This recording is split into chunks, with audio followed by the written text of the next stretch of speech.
Join John and Chris for life-changing content on every edition of What I Learned on Gilchrist Drive. Can you tell me how to get to Gilchrist Drive? Now back to John and Chris and What I Learned on Gilchrist Drive. What are some of the things we learned on Gilchrist Drive? Well, last night I learned I was a racist. Would you consider yourself a racist in your heart? Even if you're not a racist in your heart, you're a racist, honey. So we'll talk about that on this episode. A woman was found in the Walmart bathroom in Louisiana masturbating with a Jimmy Dean sausage. Yeah, jobbing herself with it. The only thing I don't know, it was unclear as to whether or not it was a breakfast link or whether it was like a whole kielbasa. That's really the big point of this whole story. This is all going to boil down to at the end. Well, if we can at least get to that, that's, since you told me about that, it's the only part I'm really curious about. Yeah, so the woman was busted in the Walmart bathroom in Louisiana with a Jimmy Dean sausage. Apparently, security caught her like around the food section, kind of lording around. And then she put the pants up or the sausage down her pants. Yeah. Ben Willis style. I'm going to steal this shrimp because I really need it. 30 minutes later, security goes in there and they open the bathroom stall and she's caught, in action doing the sausage. Take me back to the five and dime, Jimmy Dean.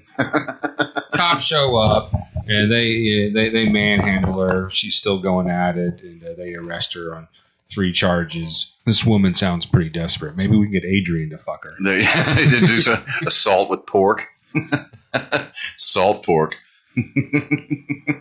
I saw Adrian one time at the Brick, and I walked in, and he was really drunk with this like middle-aged, ugly-ass woman, and he's like, "Shh, don't tell anybody." Don't tell anybody what? It was really a dude?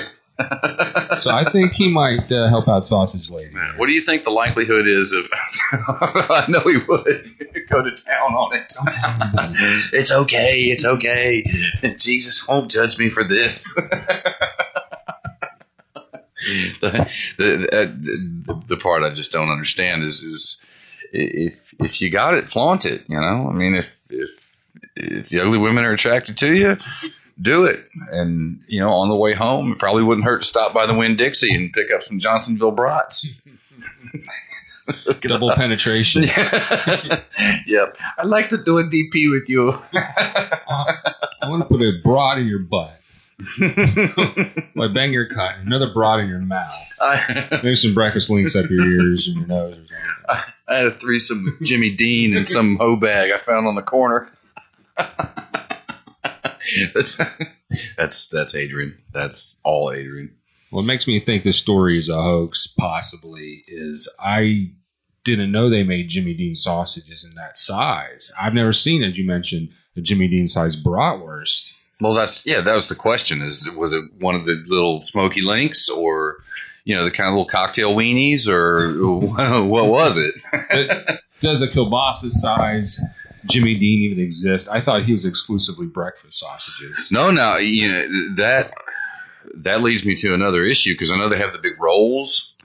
The ones you cut the patties off of.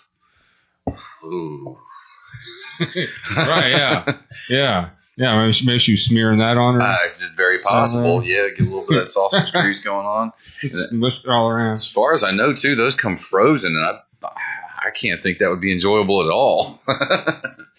Was there a microwave in the break room maybe that she used before?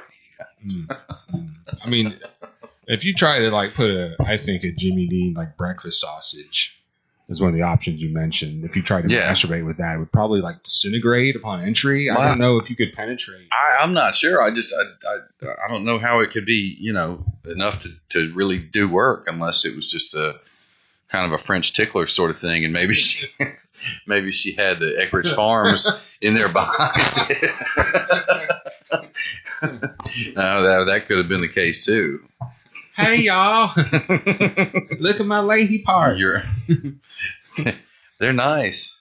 I ate all the sausage, y'all. Breakfast is ready. I fucked all the sausage, y'all. I'm so sorry. Getting down on the sausage. So last night, I learned that you're a racist. Yeah, just off Gilchrist Drive. So I go up to Atlanta to do a set, stand-up comedy. It's like the second time I've ever done it. I'm proud of you for that. That's good. I had an ulterior motive being there. Right. But since I was there. Why not? Yeah, why not? So one of my jokes, which I told you before and you thought was hilarious, was it's good to be white. Well, yeah. I mean, has it been working out for you pretty good? Works out okay for me. The truck is white. It's good. I had a white dog that was, pretty good. It's not a lot of downside to being white. No, we're sitting here staring at a white countertop, and it seems to be holding up all our shit pretty well. So cocaine is white. Snow. Yeah, exactly. Kate Hudson, she's really white. I mean, I can walk into any room and talk to any white person anywhere and talk about any episode of Friends ever. Yeah. That's a real plus. Friends and turtlenecks. They, the sweater vests. Yeah, and even maybe the whole sweater, but just the short button on the cardigan. That's always nice. What's the deal with sweater vests anyways? Like you wake up in the morning, well, my sternum's cold, but my extremities are on fire. Doing pretty well. I just need to maintain. I do own, since we're Back to the Future is in the big hoopla right now. I have the consummate life preserver vest set up, and I wear it. I get away with it. It gets comments, but then again, I'm white, so it really doesn't matter. Yeah, it's okay. Well, if you like those life jacket vests, be sure to check out the science fiction movie Humanoids of the Deep. I just want to throw that in real quick. But back to my story with the stand-up comedy. So I did the white joke, and afterwards I got off the stage. It was about 50-50 black and white, and everybody's giving me fist pumps and high fives, even the African Americans.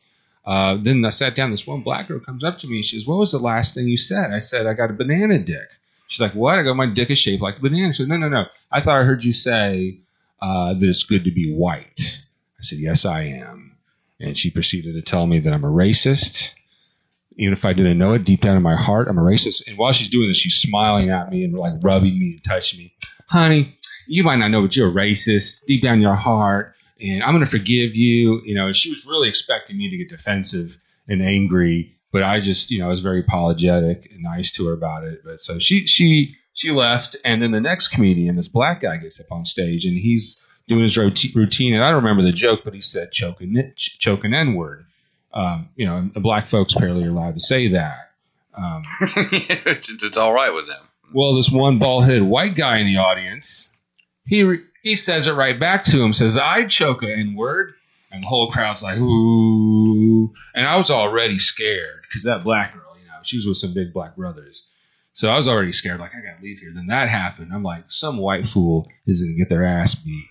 I'm sneaking out the door. Snuck out the back door? I got the fuck out of there. You had to go. I might watch home and watch some Friends. They go home and check out Friends and eat ganache or something white. Fondue. I'm going to go home and make some fondue. White people do love their fondue. Hey, let's dress semi-formal and come to my house and we'll eat fondue. Yeah, exactly. Wear some slacks. Hot scalding melted cheese and my Dickies. That'd be awesome. Polo shirt required. Dun, dun, dun. I know where you can get those at the Goodwill. They're $3.50. Well worth it, because that way when you get blood or jizz or something of that nature on them, you can just throw them away. There's like human blood or jizz, but well, I didn't say that. Yeah, in my line of work, sometimes you got to clean fabric. It just happens. In your thrift store shopping, have you seen any like old McDonald's uniforms or fast food uniforms? Let's see. I found Crystal. I did. I found a Crystal shirt. Get one, and then we can play shenanigans. Walk in and see how long it takes somebody to notice that I'm not really supposed to be there. Stuff like that. Yeah. This is my first day at work. Carl told me to show up. Yeah. And like, who in the hell is Carl? Oh, you don't know Carl? Who the hell doesn't know Carl? I'm here to fire you. I mean, honestly, I don't know Carl. The only Carl I know is a hot Carl, and that's a completely different subject. So we'll save that one for another day. Got to be careful with the hot coral. I hear Orson Welles was big on those. I think I know what that is. Does that like involve like people going to the bathroom? Yeah. And you got to feel like Carl must have been somewhat of a pioneer because they even named it after him. You know, it goes along the ways of Thomas Crapper, who I suppose, and this is purported. I don't know that it's true or not, but that's supposedly the inventor of the actual flush toilet. It was Thomas Crapper, supposedly. You and I had discussions on what they should name the toilet. You know, like when your brother said he had to go to the John. Hey, we figured that wasn't very fitting, so I don't like I had to feel like you need to go to the Joe.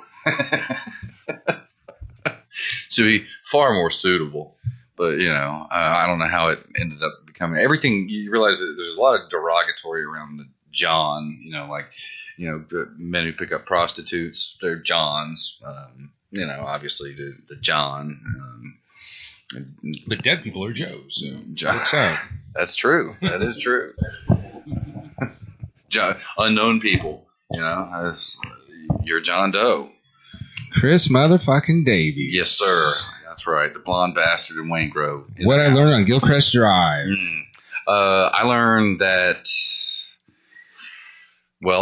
pine straw and other forest products are very flammable. Learn how to play and harness the power of fire. Yeah, I tried really hard to burn my own home down. Learned that when your mother is chasing you with a 2x4, you be careful when you run. Because when she trips and falls in a hole, she's going to get mad as hell. And break her leg. What else? Throwing rocks at cars is frowned upon. Well, what about the time you pooped in the woods and you took it and you put it in the street so cars driving over it, they would run right over your poop? Yeah. That was hilarious. Yeah, so somewhere around 1981 or so, if you happen to find a shit smear on your car, it was probably me. I'm sorry about that. Remember at one point, like, you mixed some blueberries in there that we picked. Yeah, blueberries, and I remember a bag of bugles too. I think there was a bag of bugles involved in that. So it looked like a little turd with a party hat on, little wizard hat of sorts. I think that's better than throwing rocks at cars. Well, honestly, I mean, I didn't really throw the stuff at the cars.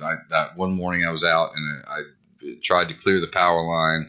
Somebody was late for work and she was in a hurry and she didn't stop at the stop sign. And then when it hit her car, she got really furious with me. So I had to put her in her place. She asked me where I live and I told her I lived at William Marcus's house. So when she knocked on the door, she got kind of a rude awakening.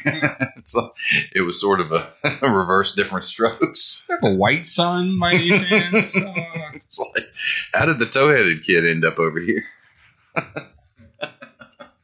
I pulled a similar stunt because I think I accidentally shot somebody's window with my BB gun, maybe ricocheted, and they were building a house behind my house. Dude called the cops. Well, before he called the cops, you know, he like, hey, where do you live? So I said I live over at Christine Piazza's house. He's like, get in the car. I'm not getting in the car with strangers.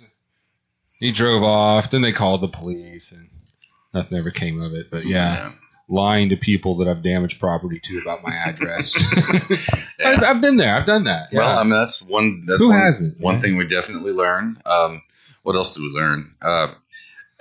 Chewing beech nut while riding a bike. You could buy chewing tobacco like when you were 6. Yeah, they didn't give a damn back then. We may not have even been 6. So we're cruising down the road on bicycles, chewing some wintergreen, maybe. Yeah, it was something. Whatever it was, it tasted really bad coming back up. So if anybody's ever had the chewing tobacco experience where they just got blistering sick off of it, it was really bad. You're not supposed to swallow it. No. Even though it might smell good coming out of the package, it's really solid hell on your stomach, especially after you had chili for dinner too. And it had beans in it. That's all I can say. It had beans. All right. Here on What I Learned on Gilchrist Drive, we're